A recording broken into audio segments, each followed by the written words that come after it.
Pizza மற்றும் திரைப்படங்களை விரும்பினால் இதை பாருங்கள். என்னை நம்புங்கள், இந்த கதை உங்களை ஆச்சரியத்தில் ஆழ்த்தும். லாஸ்லோ என்ற நிரலாக்குனர் வரலாற்றை மாற்றினார். அவர் குறியீட்டை எழுதவில்லை, ஆனால் 2 பீட்சாக்களை ஆர்டர் செய்தார். அவர் பிட்காயினில் பணம் செலுத்தினார். அப்போது பிட்காயின் புதியதாக இருந்தது. லாஸ்லோ அந்த பீட்சாக்களுக்கு 10,000 பிட்காயின்களை வழங்கினார்.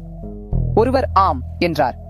இன்று அந்த 10,000 பிட்காயின்கள் $20 பில்லியன் மேலாக மதிப்பீடு செய்யப்படுகின்றன. ஆம், இதுவரை உள்ள மிகச் செலவான பீட்சாக்கள். லாஸ்லோவின் கதை ஒரு அதிர்ச்சி பயணம், ஆனால் இது எவ்வாறு விஷயங்கள் மாறலாம் என்பதை காட்டுகிறது. இன்றைய சிறிய யோசனை நாளைய பெரிய ஒப்பந்தமாக மாறலாம். அடுத்த முறையாவது நீங்கள் பீட்சா ஆர்டர் செய்யும் போது லாஸ்லோ மற்றும் அவரது $1 பில்லியன் துண்டை பற்றி நினைவில் கொள்ளுங்கள். யாருக்கு தெரியுமா, உங்கள் அடுத்த யோசனை அடுத்த பெரிய விஷயமாக மாறலாம். பசிக்கவும் ஆர்வமாகவும் இருங்கள். மேலும் அதிர்ச்சியான கதைகளுக்கு அந்த லைக் பட்டன் அழுத்துங்கள்.